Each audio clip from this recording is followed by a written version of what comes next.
หลังปิดฤดูกาลวงหมอลำเสียงวีหกได้เปิดตัวพิธีกรคนใหม่เสริมทัพในฤดูกาลหน้าหลายคนสงสัยแล้วคนเก่าสิไปอยู่ไสสวัสดีค่ะพี่น้องสุขุสุขคน FC แฟนคลับหมอลำเสียงวีหก FC แฟนคลับช่องคุณแม่มาแช่ที่รักทุกท่านค่ะมื้อนี้มาทักทายกันกับพี่กับน้องวงหมอลำเสียงวีหกเพิ่นได้เปิดตัวพิธีกรคนใหม่บนเวทีเสียงวีหกในฤดูกาลหน้า หลายคนสงสัยข้องใจว่าแล้วค่ำคิงเพิ่นสิไปอยู่ไสเพิ่นเซาเป็นพิธีกรบนเวทีหมอลำเสียงวีหกแล้วบ่ตามที่เฮาได้ติดตามมาก็ยังบ่ได้มีข่าวว่าค่ำคิงสิไปอยู่ไสเนาะค่ะก็ยังเห็นอยู่ที่เสียงวีหกอยู่ในขณะนี้นะคะหลังจากนี้ไปเฮาก็บ่ฮู้คือกันนะคะแต่ที่แน่ๆก็คือ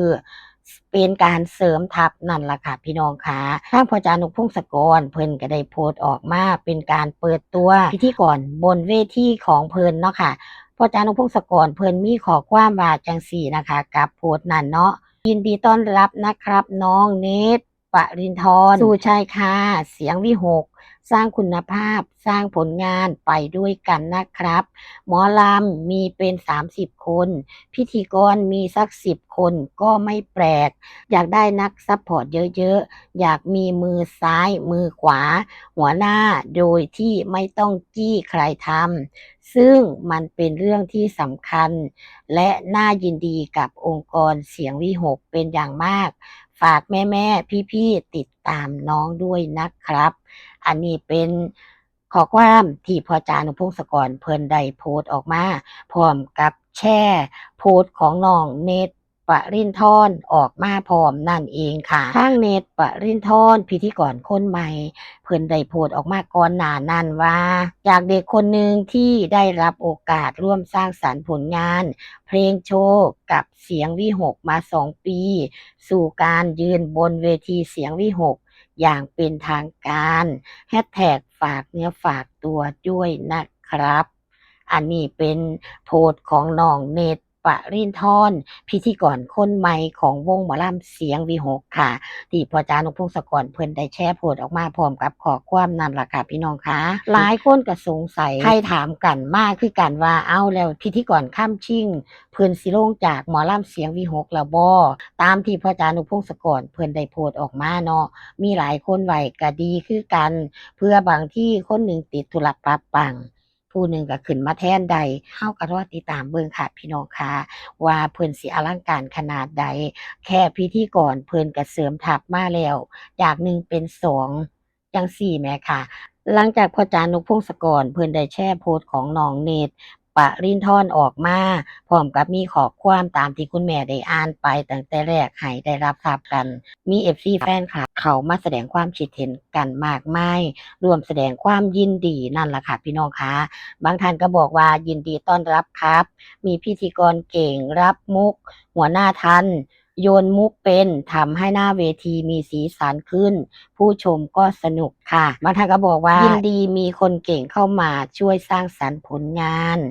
จะติดตามทุกคนที่มาอยู่เสียงวีหก FC แฟนคลับฮักเสียงวีหกไผเข้ามาก็ฮักเบิดนั่นล่ะเนาะพี่น้องนะคะบางท่านก็บอกว่ายินดีต้อนรับนะคะยินดีต้อนรับจ้าส่วนมากแล้วก็สิมีตั้งแต่ยินดีต้อนรับนั่นล่ะค่ะเป็นส่วนหลายกับความคิดเห็นของ FC แฟนคลับนอกจากสิมี FC แฟนคลับเข้ามาแสดงความคิดเห็นแล้วมีศิลปินหลายท่านนะคะ FC สำคัญหลายท่านได้เข้ามาแสดงความคิดเห็นคือกันค่ะบางท่านก็บอกว่าฝีไม้ลายมือไม่ธรรมดาน้ำเสียงปฏิภาณไหวพริบการใช้ภาษาสุดยอดเลยครับคนนี้ทางนางเอกหมอลำพัชราเพชรลำเพิ่นได้เข้ามาแสดงความคิดเห็นเช่นกันค่ะเพิ่นบอกว่ายินดีต้อนรับเข้าบ้านเสียงวิหกจ้านะคะห้ามให้บอดนกต้องมีเหงื่อบนเวทีเด้อจ้าดูแลซอยกัน ว่าสั่นค่ะทางแม่อ้อยออสเตรเลียเพิ่นก็บอกว่ายินดีต้อนรับครับลูกแม่อ้อยออสเตรเลียก็เป็นที่รู้จักกันซุหน้าซุตาเนาะพี่น้องสำหรับ FC แฟนคลับเสียงวิหกแม่อ้อยเพิ่นก็คือคุณแม่ที่เพิ่นซัปพอร์ตลูกๆซัปพอร์ตพ่อจานกพงศกรเป็นอย่างดีนะคะพี่น้องคะบ่ว่าสิเป็นปิดฤดูกาลเปิดฤดูกาลนอกเหนือจาก แม่พลอยแล้วนะคะบางท่านก็บอกว่ายินดีต้อนรับสมาชิกเสียงวีหกทุกๆคนค่ะนะคะและเพิ่นก็สิมีศิลปินเข้ามาใหม่ศิลปินที่เข้ามาใหม่นี่หลายท่านก็คงสิเห็นทางโพสต์ของเพจเสียงวีหกแล้วเนาะค่ะให้เข้าไผออกแอดมินเบิดรายงานให้พี่น้องได้รับทราบกันแล้วนะคะนอกเหนือจากนั้นก็รอเบิ่งกันว่า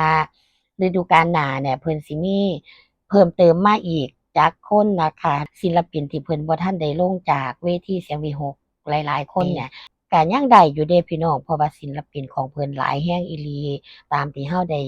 เบิ่งได้ติดตามแม่นบ่ค่ะพี่น้องค่ะเกือบเกิน30ไปพู้นล่ะพี่น้องที่เหลืออยู่บนเวทีเสียงวีหกนะคะศิลปินนักร้องหมอลำของเพิ่นเนาะค่ะส่วนอลังการโชว์เนี่ยคิดว่าเพิ่นก็ต้องเสริมทัพแน่นอนรอติดตามกันค่ะพี่น้องค่ะ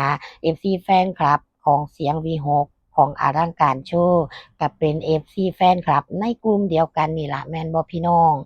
คลิปนี้ก็มาคุยกับพี่กับน้องเรื่องเพิ่นเปิดตัวพิธีกรคนใหม่บนเวทีเสียง V6